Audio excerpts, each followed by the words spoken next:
Dalam Bapa dan Putra dan Roh Kudus. Amin. Allah Bapa di surga, kami bersyukur bahwa kami tidak mampu mengenal segala sesuatu.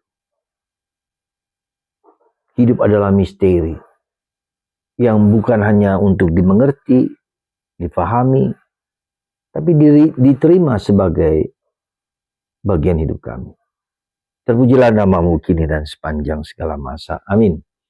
Para saudara, bacaan Injil hari ini menceritakan sesuatu yang agak unik.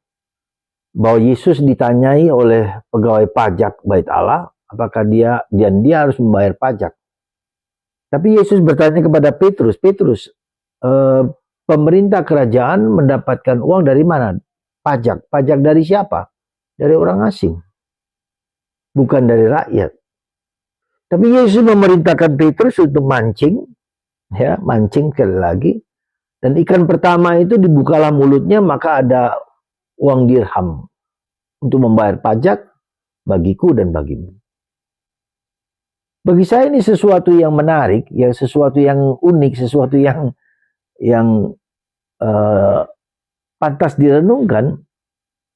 Apa saya mengatakan? Ada satu unsur penting di dalam hidup manusia, yaitu misteri.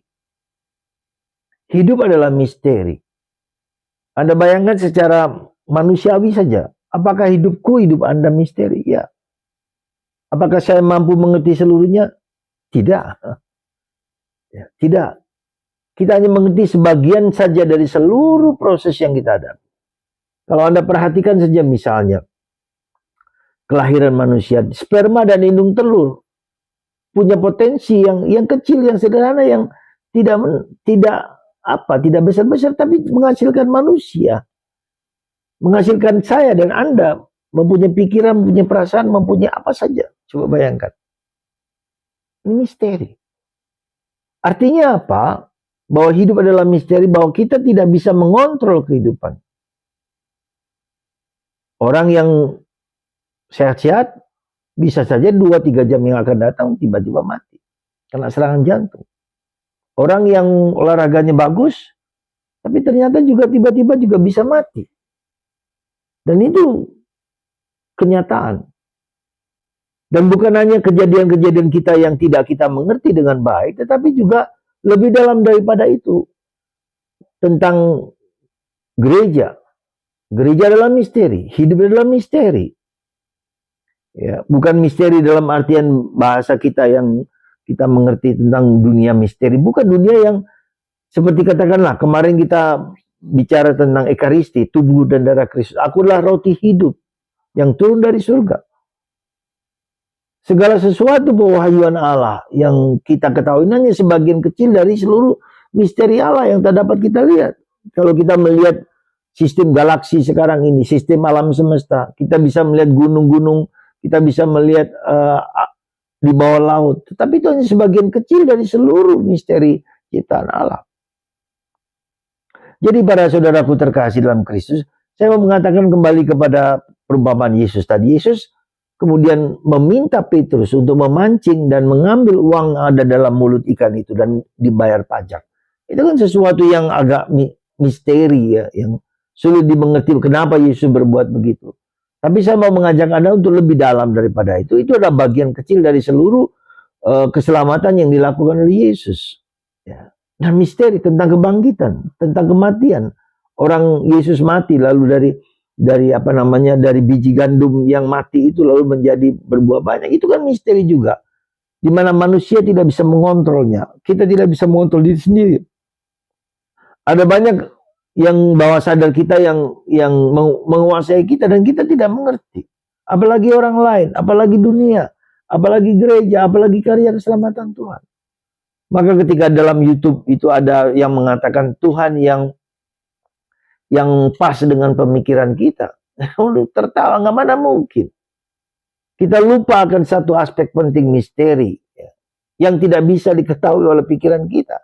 Kita bisa ingat kita bisa ingat ketika Agustinus melihat seorang anak kecil yang melubangi bibir pantai itu dengan lubang, lalu dia mengambil air dari lautan dengan tangannya dimasukkan ke lubang itu dan terus menerus. Dan itu membuat si Agustinus mengatakan, "Nah, kenapa kamu berbuat sesuatu yang bodoh? Mengambil air yang luas itu, lalu kau pakai dengan tanganmu, jari dengan segumpal tangan ini, lalu kau masukkan ke dalam lubang yang kau buat sendiri."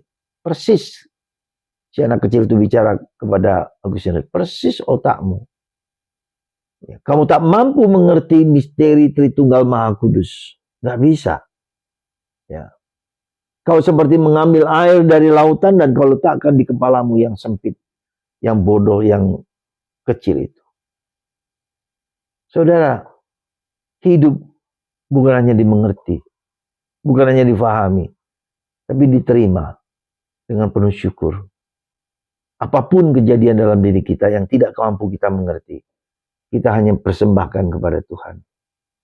Pasti demi kebaikan kita masing-masing, pasti. Tuhan merencanakan yang terbaik bagi kita apapun juga. Karena Ia ingin kita menerima Dia lewat peristiwa itu. Ya. Sekali lagi, Tuhan ingin kita menerima Allah yang maha baik, maha murah itu lewat peristiwa-peristiwa yang tak mampu kita mengerti dengan baik. Itulah pesannya. Ketika Yesus memberikan penyelesaian membayar pajak lewat uang dirham yang berasal dari mulut ikan. Bagaimana ikan itu memakan uang dirham dan terletak di mulutnya. Dan bagaimana Yesus tahu? Bagi kita misteri. Mari kita tidak menggantungkan kepada kepala kita. Kita harus menggantungkan pada iman. Iman dan iman. Semoga Tuhan memberkati Anda.